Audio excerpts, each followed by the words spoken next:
Hello everyone, कैसे हैं आप सब लोग। उम्मीद करती हूँ आप सब लोग अच्छे होंगे। So welcome to my YouTube channel the बायोमेनिया।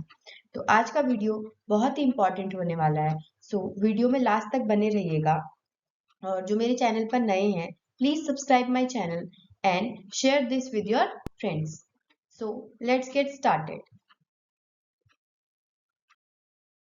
अगर आपको याद हो तो पिछले चैप्टर में हमने पढ़ा था that all the living organism in the earth are made up of cell. मतलब इस अर्थ में जो भी लिविंग ऑर्गेनिजम्स प्रेजेंट हैं वो सेल से मिलकर बने हुए होते हैं। उसके बाद हमने उसके टाइप्स पढ़े थे that unicellular and multicellular. Unicellular में हमने बात की थी that they are made up of only single cell and multicellular they are made up of multiple cell. Unicellular में अगर एग्जांपल की बात करूं, मैं अमीबा की बात करूं, तो अमीबा क्या है, एक यूनिसेलुलर ऑर्गेनिज्म है। उसमें क्या होता है, जो सिंगल सेल होता है सारे फंक्शंस को वही परफॉर्म करता है। लाइक अगर आपको मूवमेंट करवाना है तो भी वही करेगा, फूड का इंटेक करना है तो वही सेल करेगा, गैस को एक्सचेंज कराना है या रेस्पिरेशन करना है या एक्सक्रीशन करना है तो सिंगल सेल सारा काम करेगा, ठीक है।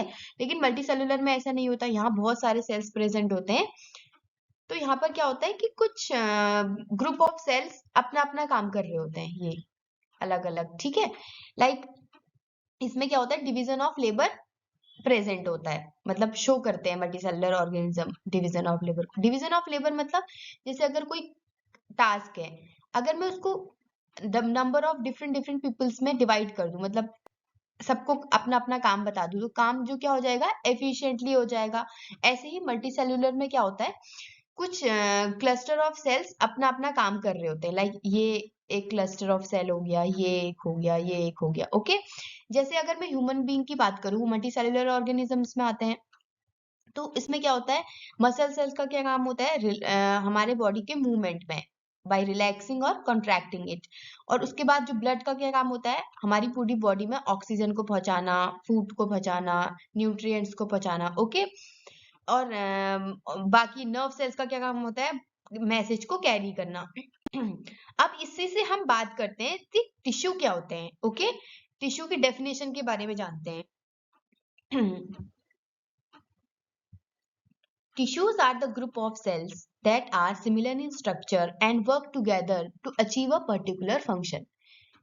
टिश्यू क्या होते हैं, कुछ ग्रुप ऑफ सेल्स, लाइक ये ग्रुप है, कुछ ग्रुप ऑफ सेल्स जो स्ट्रक्चर में सिमिलर होते हैं और एक साथ मिलकर कोई फंक्शन कर रहे होते हैं, अचीव अ पर्टिकुलर फंक्शन। तो उन ग्रुप ऑफ सेल्स को हम टिश्यू बोलते हैं। इजी सी डेफिनेशन थी, याद हो जाएगी। नेक्स्ट हम बात करते हैं, the study of tissue is called histology. Tissue की स्टडी को हिस्टोलॉजी बोला जाता है। अब हम बात करते हैं लेवल ऑफ ऑर्गेनाइजेशन की, मतलब जो ऑर्गेनिज्म बना है वो किन किन लेवल से होते हुए बना है। इसमें पहला आता है cell. Cell is the structural and functional unit of life, okay. जो सेल है वो बेसिक है तो वो पहले आएगा। नेक्स्ट इसके बाद क्या आता है, टिश्यू। टिश्यू अभी हमने डेफिनेशन पढ़ी थी that tissues are the group of cells which are similar in structure and perform a particular function is called tissue. कुछ ग्रुप ऑफ सेल्स और क्लस्टर ऑफ सेल्स क्या बनाती हैं, टिश्यू। फिर ये टिश्यू सारे मिलकर क्या बनाते हैं, ऑर्गन। और ये सारे ऑर्गन मिलकर क्या बनाते हैं, ऑर्गन सिस्टम।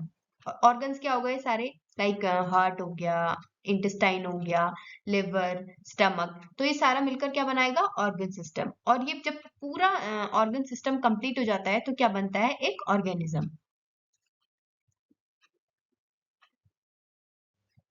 ये एक और पिक्चर है ऑर्गेनाइजेशन का, लेवल ऑफ ऑर्गेनाइजेशन का, ओके। इसमें पहला है ऑर्गेनली। इसमें और भी एक छोटा हमने और सेल के अंदर क्या प्रेजेंट होते हैं, ऑर्गेनली। हमने उसको पहले ले लिया है।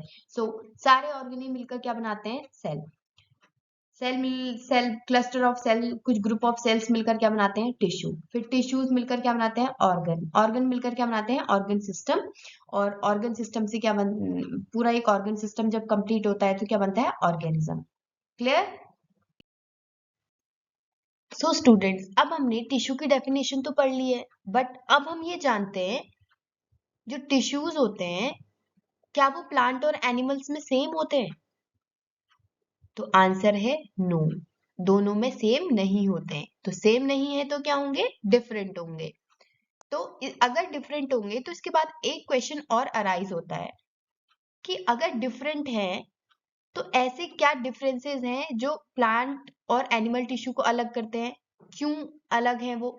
The question is why the plants and animals made of different type of tissue, मतलब क्यों बने हुए होते हैं वो डिफरेंट टाइप ऑफ टिश्यू से।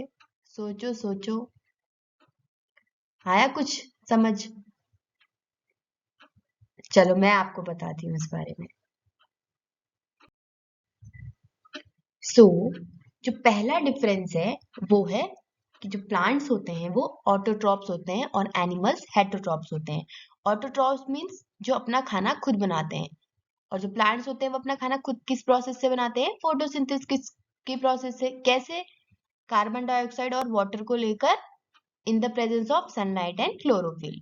और जो एनिमल्स होते हैं वो हेटरोट्रॉप्स होते हैं, और वो हेटरोट्रॉप्स क्या होते हैं, जो खुद का खाना नहीं बनाते हैं बल्कि दूसरों पे डिपेंड होते हैं। ठीक है, लाइक हम जो हैं एनिमल्स हैं, हम क्या अपना खाना, हाँ मतलब किचन में खुद बनाते हैं, लेकिन वैसे तो जो सोर्सेज है वो तो हमने खुद नहीं बनाया ना, वो तो प्लांट से आया है। कार्बोहाइड्रेट जो सारी चीजें हैं ये सब प्लांट से मिलती है हमको। ओके, अब नेक्स्ट हम बात करते हैं जो इनके मूवमेंट के बेसिस पे इनका डिफरेंस। लाइक जो प्लांट्स होते हैं वो फिक्स्ड होते हैं, स्टेशनरी होते हैं, एक जगह पे फिक्स्ड होते हैं। ओके, लेकिन जो एनिमल्स होते हैं वो मूवमेंट शो करते हैं, मूव करते हैं। और मूवमेंट के लिए किसकी जरूरत होती है, एनर्जी की जरूरत होती है। लेकिन प्लांट्स को ये एनर्जी चाहिए नहीं चाहिए, क्योंकि वो एक जगह पे ही है। पिक्चर में आपको ऐसे दिख रहा होगा दोनों में डिफरेंस। लाइक जो एनिमल्स हैं वो मूव करते हैं और जो प्लांट्स हैं वो मूव नहीं करते हैं, स्टैटिक रहते हैं। जो थर्ड डिफरेंस है दोनों में वो है उनके ग्रोथ पैटर्न को लेकर। मीन्स जो प्लांट्स होते हैं वो through out the life grow करते हैं, बट जो एनिमल्स होते हैं उनकी जो ग्रोथ होती है वो यूनिफॉर्म होती है। मतलब एक मैच्योरिटी की एज पर आकर उसके बाद एनिमल्स में ग्रोथ नहीं होती है। लेकिन प्लांट्स जो होते हैं उनमें एक टिश्यू प्रेजेंट होता है, मेरिस्टेमेटिक टिश्यू बोलते हैं, वो डिवाइड करता करता रहता है थ्रू आउट द लाइफ। इसलिए जो प्लांट्स में जो ग्रोथ होती है वो थ्रू आउट द लाइफ चलती है, लेकिन ऐसी कोई कंपल्सन किसमें, एनिमल्स में नहीं प्रेजेंट होती है। उनकी जो ग्रोथ होती है वो यूनिफॉर्म होती है, और एक मैच्योरिटी के टाइम पर आकर एनिमल्स की जो ग्रोथ होती है वो स्टॉप हो जाती है। तो अगर हम प्लांट्स और एनिमल टिश्यू के डिफरेंस के बारे में बात करें, तो जो प्लांट्स होते हैं वो स्टैटिक होते हैं, मीन्स उनका मूवमेंट शो नहीं करते हैं, फिक्स्ड होते हैं एक पोजीशन पर। और जो एनिमल्स होते हैं वो मूवमेंट शो करते हैं। सो जो प्लांट्स में क्या होता है, उनको सपोर्ट की जरूरत है, क्योंकि वो एक जगह पे ही स्टैटिक है तो उनको सपोर्ट की जरूरत है। इसीलिए जो प्लांट्स में डेड सपोर्टिव टिश्यूज ज्यादा पाए जाते हैं, लेकिन एनिमल्स में लिविंग टिश्यूज ज्यादा कॉमन होते हैं। और जो प्लांट्स होते हैं उनको मेंटेनेंस एनर्जी जो की रिक्वायरमेंट कम होती है, लेकिन एनिमल्स में मेंटेनेंस एनर्जी की रिक्वायरमेंट ज्यादा होती है। प्लांट्स में मेरिस्टेमेटिक एक्टिविटी की वजह से जो ग्रोथ होती है वो थ्रू आउट द लाइफ चलती है, लेकिन एनिमल्स में ऐसा कुछ नहीं होता। जो ग्रोथ होती है वो यूनिफॉर्म होती है, एक मेच्योरिटी तक ही ग्रोथ होती है, उसके बाद नहीं होती है। सिर्फ रिपेरेटिव ग्रोथ प्रेजेंट होती है, मीन्स ओनली रिपेयर चलता है। जैसे अगर कोई टिश्यू डैमेज हो गया तो वो रिपेयर हो जाएगा, या कुछ किसी सेल्स डैमेज हो गई या कुछ हो गया तो वो रिपेयर हो जाएगा। और जो प्लांट टिश्यू होते हैं उसमें जो organisation means simple organisation present होता है, लेकिन एनिमल्स में कॉम्प्लेक्स ऑर्गेनाइजेशन प्रेजेंट होता है with the specialised organ and organ system की वजह से। और जो टिश्यू का ऑर्गेनाइजेशन होता है प्लांट्स में वो उनकी स्टेशनरी हैबिट को ध्यान में रखते हुए होता है, और जो एनिमल्स में जो ऑर्गेनाइजेशन होता है वो उनकी मोबिलिटी उनकी मोबिलिटी को लेकर ऑर्गेनाइज्ड होता है। अब हम बात करते हैं टिश्यूज के क्लासिफिकेशन के बारे में। Tissues are classified into two groups on the basis of dividing capacity.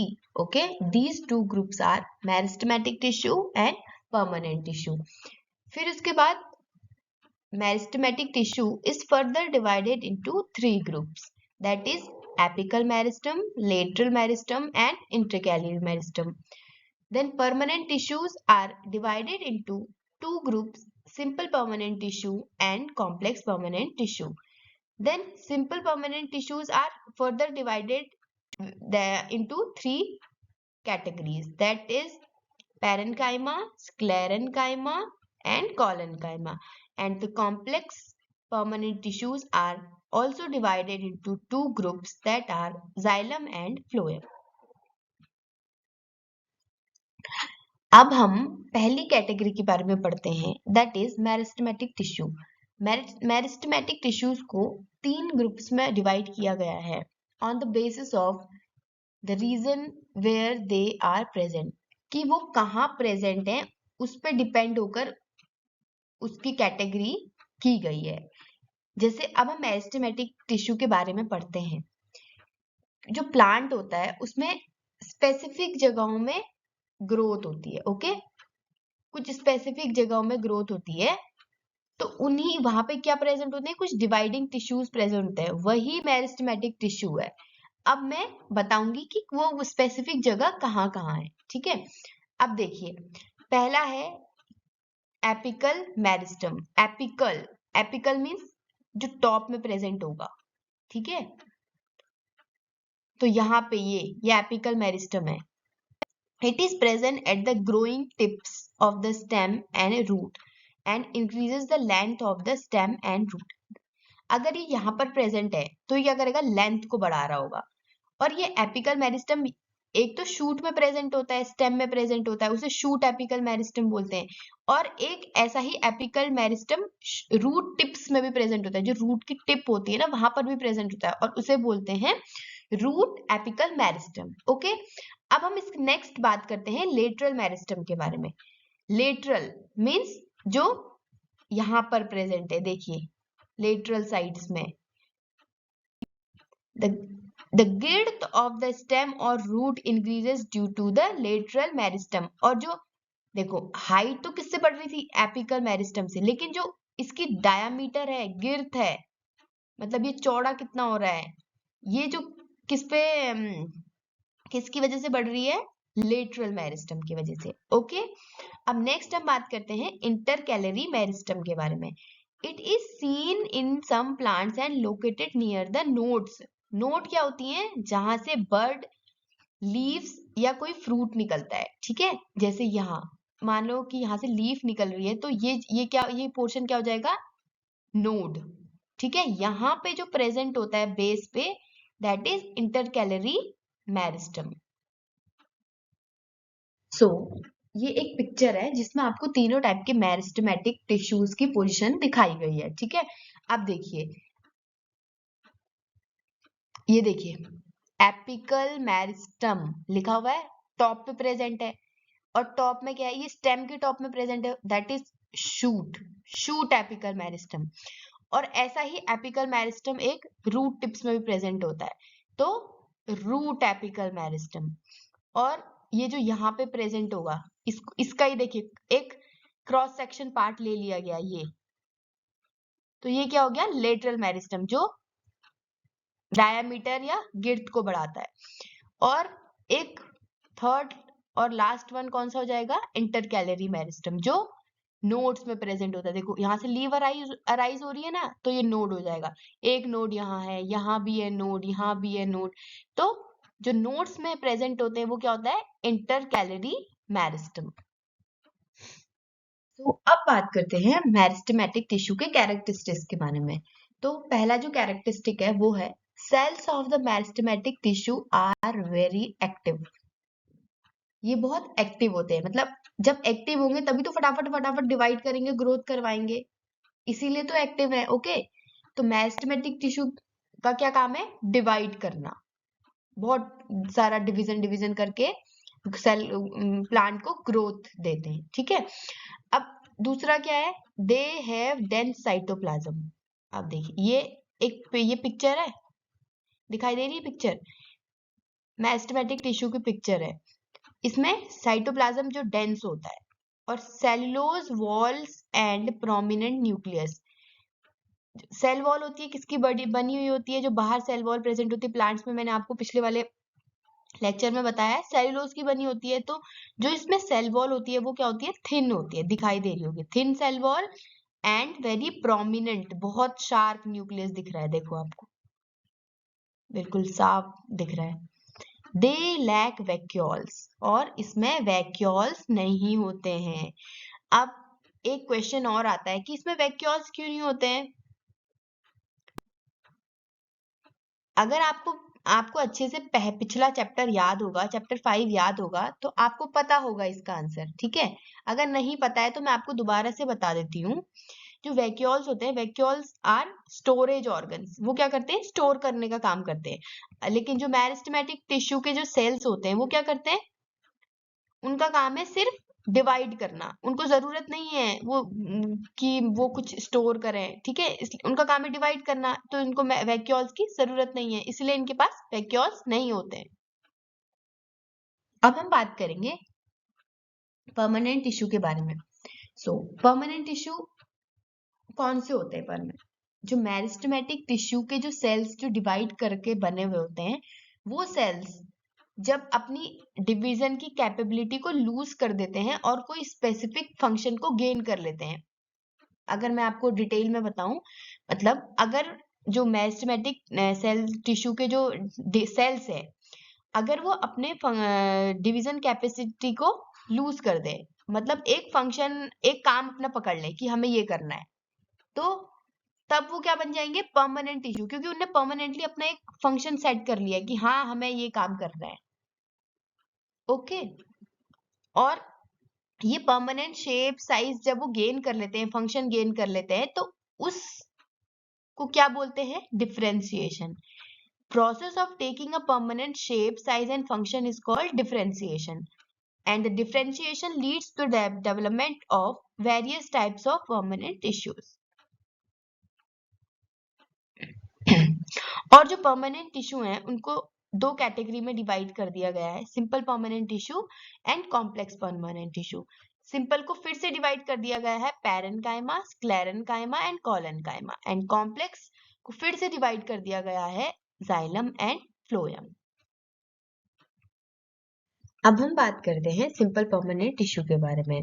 पहला हम बात करते हैं पैरेन्काइमा के बारे में। These are the few layers of cell beneath the epidermis. ये कुछ लेयर्स ऑफ सेल्स होती है, एपिडर्मिस के नीचे प्रेजेंट होती है। एपिडर्मिस क्या होता है, जो पूरी प्लांट बॉडी है उसके बाहर जो आउटर कवरिंग है उसे एपिडर्मिस बोलते हैं। Okay, parenchyma is the most common simple permanent tissue. Okay, जो पैरेन्काइमा होता है वो सबसे ज्यादा कॉमन है सिंपल परमानेंट टिश्यू में, और वो अनस्पेसलाइज्ड सेल से मिलकर बना हुआ होता है। उसकी जो सेल वॉल होती है वो थिन होती है, बहुत थिन होती है। ओके, और वो लिविंग सेल्स होती हैं, इसमें जो प्रेजेंट टिश्यू में सेल्स प्रेजेंट होती हैं वो लिविंग होती हैं, और जो इसकी सेल्स होती हैं वो लूजली अरेंज्ड होती हैं, इसीलिए इनके बीच में इंटरसेलुलर स्पेस प्रेजेंट होता है। इंटरसेलुलर स्पेस वो होता है जो दो सेल्स के बीच में प्रेजेंट होता है। Next, it generally stores food. इसका जो फंक्शन होता है वो क्या होता है पैरेन्काइमा का, फूड को स्टोर करना। नेक्स्ट, किसी किसी सिचुएशन में ये पैरेन्काइमा में क्लोरोफिल प्रेजेंट होता है और वो फोटोसिंथेसिस परफॉर्म करता है। जहां क्लोरोफिल होगा फोटोसिंथेसिस तो होगा ही होगा, तो तब हम उस पैरेन्काइमा को क्या बोलते हैं, chlorenchyma. In aquatic plants large cavities are present. Aquatic plants में कुछ लार्ज कैविटीज प्रेजेंट होती है इन्हीं पैरेन्काइमा में, जो उनको फ्लोट करने में हेल्प करती हैं। तो सच पैरेन्काइमा इज कॉल्ड एरेन्काइमा। उन्हीं पैरेन्काइमा को एरेन्काइमा बोला जाता है। तो आपको यहाँ से तीन कंसेप्ट क्लियर हो गई, पैरेन्काइमा, क्लोरेन्काइमा एंड एरेन्काइमा, तीनों आपको क्लियर हो गया।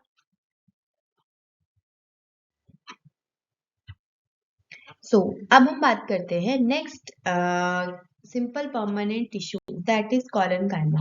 Collenchyma is found in the leaf stock below the epidermis. ये कहाँ प्रेजेंट होता है, लीफ स्टॉक में।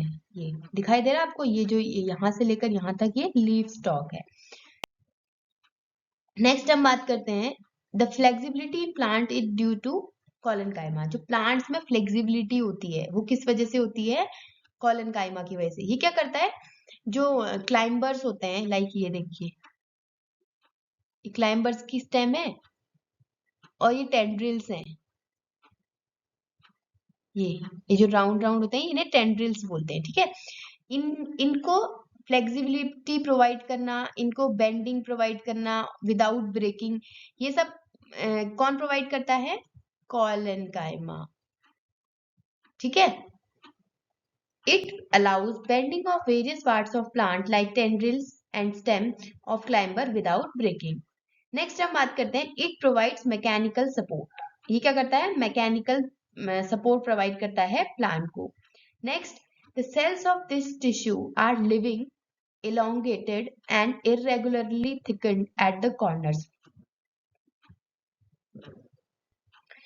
इसकी जो सेल्स होती हैं वो लिविंग, एक तो लिविंग होती है, दूसरा इलोंगेटेड होती है ये, ठीक है। ये इसका यहाँ पर पिक्चर दिया गया है।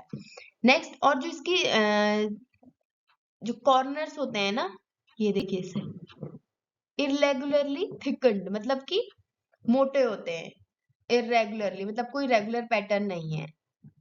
वॉल्स थिकनिंग मतलब इसकी वॉल्स जो क्या है, थिक है। न्यूक्लियस वैक्यूल सब प्रेजेंट होता है इसमें, ठीक है। And there is very little intercellular space, मतलब इसमें इंटरसेलुलर स्पेस प्रेजेंट होता है बट बहुत कम इंटरसेलुलर स्पेस प्रेजेंट होता है। लेकिन पैरेन्काइमा में इंटरसेलुलर स्पेस प्रेजेंट था क्योंकि उसकी सेल्स लूजली अरेंज थी। तो इसके ये कुछ कैरेक्टरिस्टिक्स है। हम बात करते हैं स्क्लेरेन्काइमा के बारे में।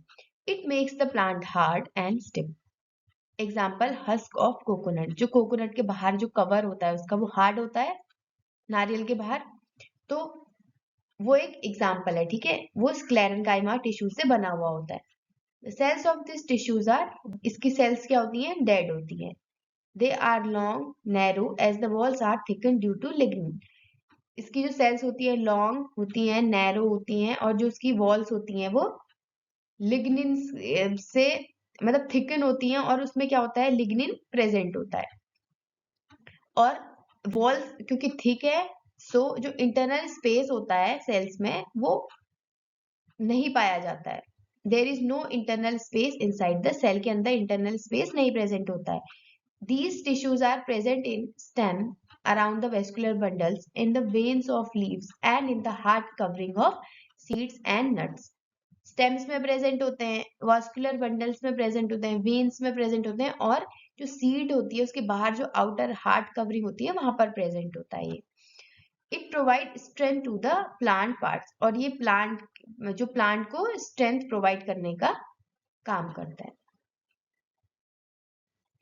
अब ये देखिए एक कॉमन पिक्चर है जिसमें तीनों सिंपल परमानेंट टिश्यू को दिखाया है, ठीक है। अब ये देखिए पैरेन्काइमा टिश्यूज में मैंने बोला था लूजली अरेंज्ड है, देखिए लूजली इंटरसेलुलर स्पेस प्रेजेंट है, ठीक है। वैसे अगर हम कॉलनकाइमा टिश्यूज को देखते हैं तो ये क्या है? थोड़ा टाइटली पैक्ड है, इसमें इंटरसेलुलर स्पेस नहीं प्रेजेंट है या बहुत कम प्रेजेंट है, ठीक है। और स्क्लेरेन्काइमा टिश्यू की बात करें तो हमने क्या बात की थी? इनकी जो वॉल्स होती है काफी थिक होती है, जिसकी वजह से जो इंटरनल सेल के अंदर स्पेस होता है वो कम हो जाता है। आपको ये दिख रहा होगा, ओके।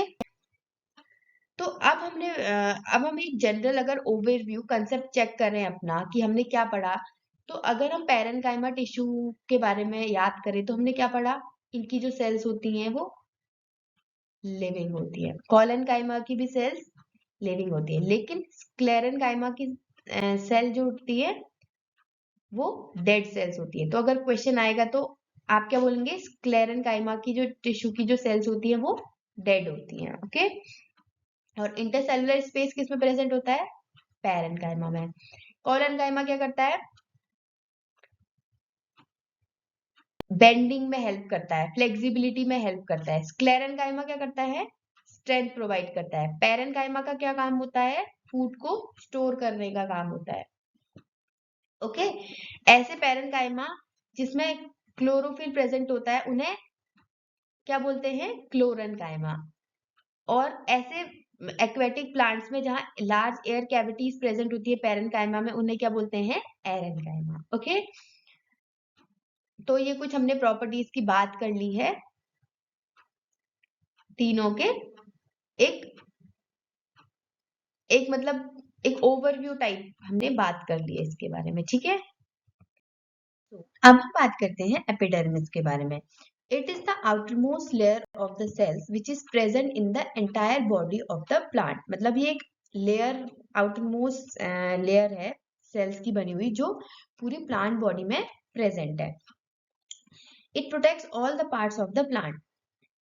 ये सारे प्लांट्स के पार्ट को प्रोटेक्ट करने का काम करता है। Okay, the plant living in very dry habitat, the epidermis में be thicker since protection against the water loss is critical. जो प्लांट्स ड्राई हैबिटेट में रहते हैं उनकी जो एपिडर्मिस होती है वो काफी थिक होती है, ताकि जो एपिडर्मिस है उससे जो मतलब वाटर का जो लॉस हो वो कम हो जाए और जो प्लांट है सरवाइव करे। नेक्स्ट, जो एरियल पार्ट्स होते हैं लाइक स्टेम, लीव्स, जो सॉइल से ऊपर प्रेजेंट होते हैं, उसमें जो एपिडर्मल सेल्स होती हैं वो क्या करती है, एक वैक्सी कोटिंग को सिक्रीट करती हैं।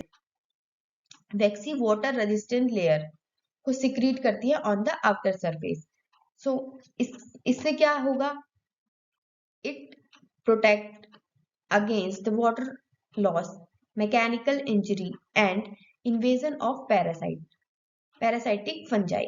मतलब इस वैक्स से एक पहला तो वाटर लॉस कम होगा, दूसरा मैकेनिकल इंजरी से प्लांट सेफ हो पाएगा, तीसरा जो पैरासिटिक फंजाई वगैरह हैं इनके अटैक से प्लांट को प्रोटेक्शन मिलेगी। ओके, नेक्स्ट बात करते हैं, जो इसके टिश्यूज होते हैं वो एक कॉन्टिन्यूअस लेयर से बने होते हैं जिसमें इंटरसेल्युलर स्पेसेस नहीं प्रेजेंट होते हैं। एपिडर्मिस में ही कुछ पोर्स प्रेजेंट होते हैं, उन्हें स्टोमेटा बोलते हैं। ओके, तो अब हम स्टोमेटा के बारे में पढ़ते हैं। Small pores in the epidermis of leaves are called stomata. Leave की एपिडर्मिस में कुछ पोर्स प्रेजेंट होते हैं, उसे बोलते हैं स्टोमेटा। ओके, और जो स्टोमेटा होते हैं वो कुछ किडनी शेप्ड सेल से इंक्लोज्ड होते हैं, ये देखिए। These cells are called guard cells, okay? And the stomata are necessary for the gaseous exchange with the atmosphere. ये जो स्टोमेटा के में जो पोर होता है, इससे क्या होता है, गैस एक्सचेंज होती है, ठीक है। यहीं से जो बाकी प्लांट को जो नीड होती है गैसेस की, वो यहाँ से एक्सचेंज होती है। ओके, अब ये देखिए, ये एपिडर्मिस है, एपिडर्मल सेल्स हैं, उसके बीच में ये कुछ पोर्स प्रेजेंट है, that is stomata, and these are guard cells. ये देखिए, आप यहाँ पर भी एक देख सकते हैं, ये एक माइक्रोस्कोप से लिया हुआ पिक्चर है। देखिए, ये है स्टोमेटा, ऐसे प्रेजेंट होते हैं स्टोमेटा, ठीक है। Transpiration also takes through stomata, और स्टोमेटा से ट्रांसपिरेशन भी होता है। ट्रांसपिरेशन क्या होता है, loss of water in the form of vapour. Okay,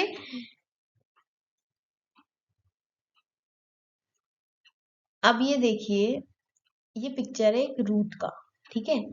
ये जो रूट है, ये देखिए यहाँ पर रूट के कुछ बाहर ये प्रेजेंट है, ये तो रूट है, इसके बाहर ये कुछ हेयर लाइक प्रोजेक्शन प्रेजेंट है। अब इस रूट के इस पोर्शन को मैंने यहाँ पर जूम करके दिखाया है, ठीक है। ये देखिए, ये और इस पोर्शन को, यहाँ की कुछ इस पोर्शन को ये जूम करके दिखाया है। तो ये जो क्या प्रेजेंट है, ये जो बाहर हेयर लाइक प्रोजेक्शन है, इन्हें रूट हेयर्स बोलते हैं। Okay, epidermal cells of root commonly bear long hair-like parts that is greatly increase the absorptive surface area.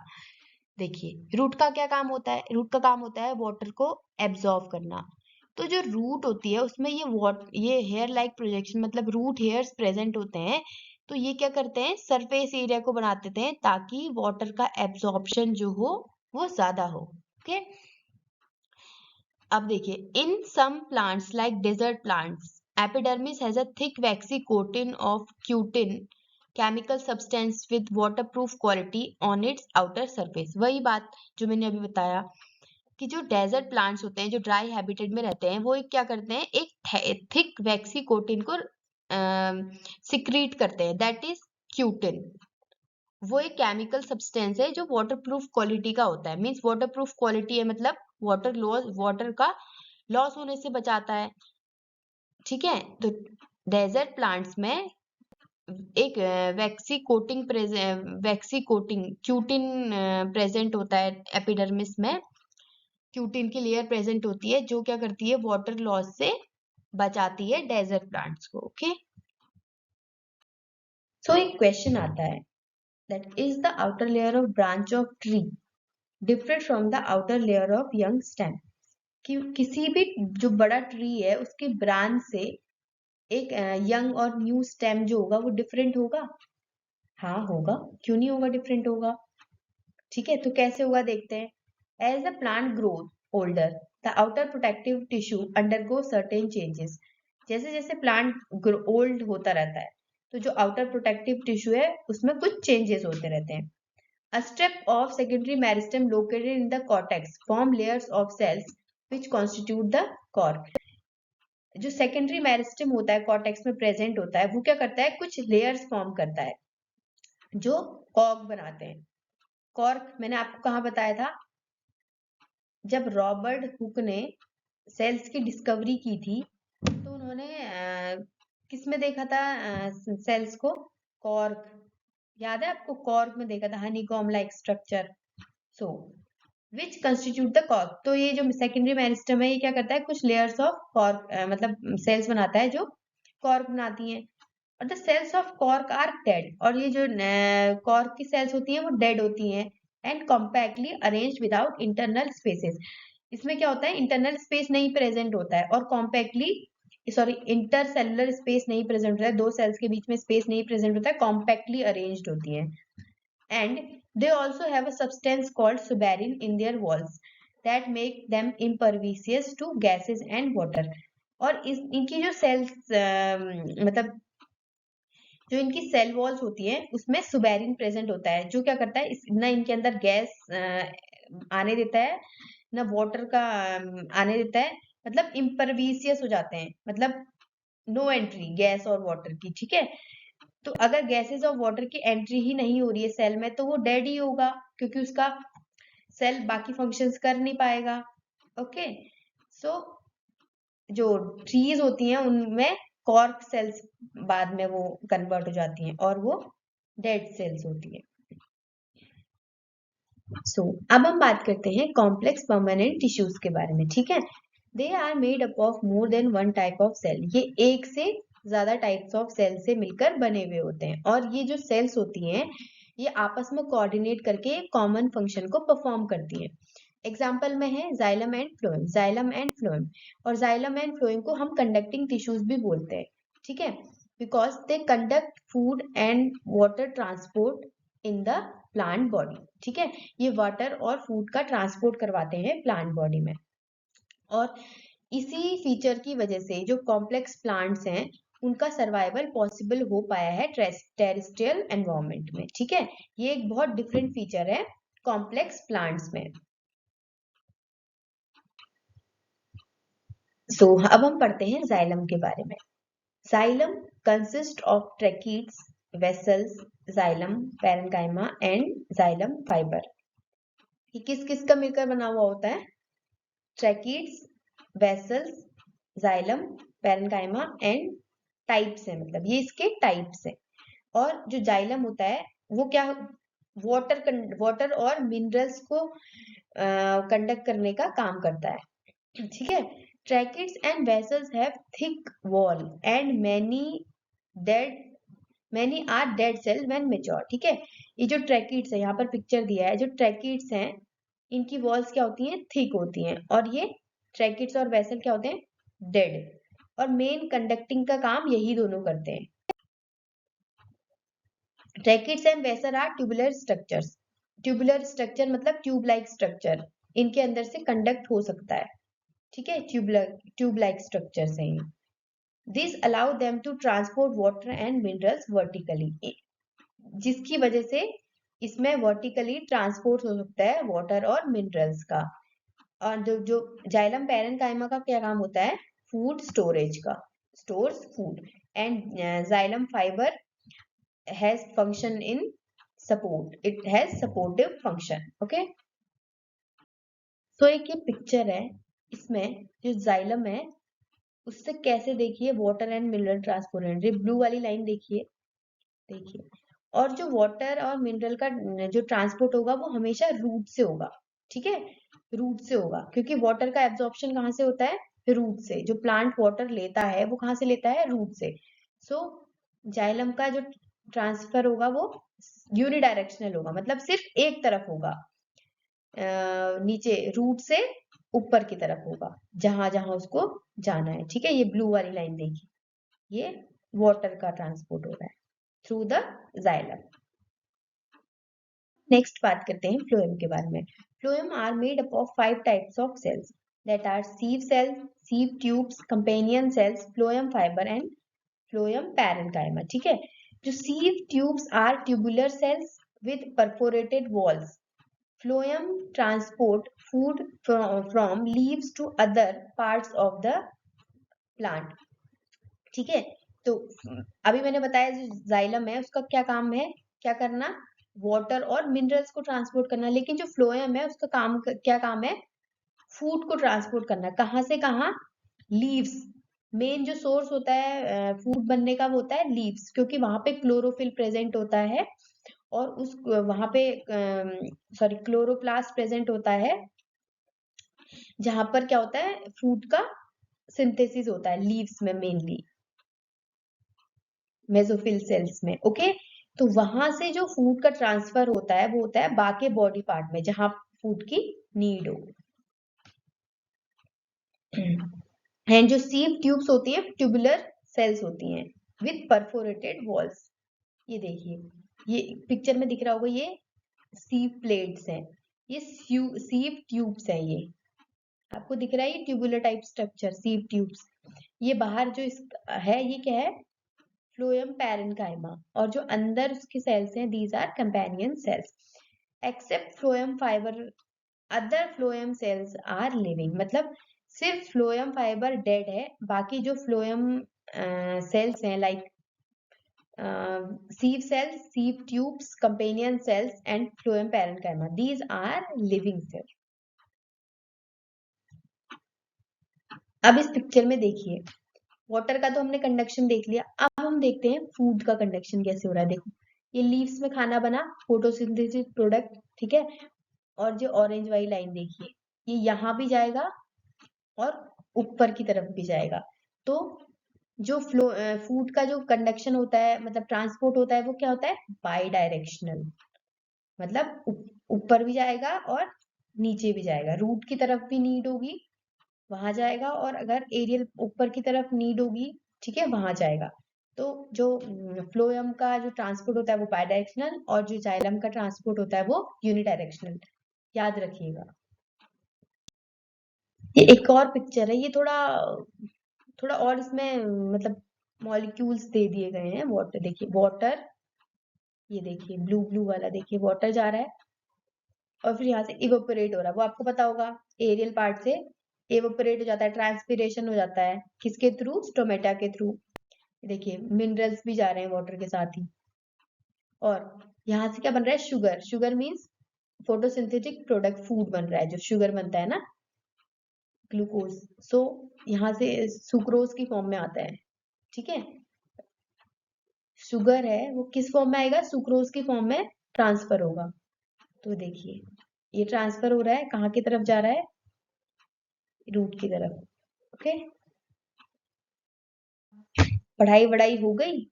अब हम कंसेप्ट चेक करते हैं आपका कि आपने कितना पढ़ा, ठीक है। सो आपके लिए कुछ,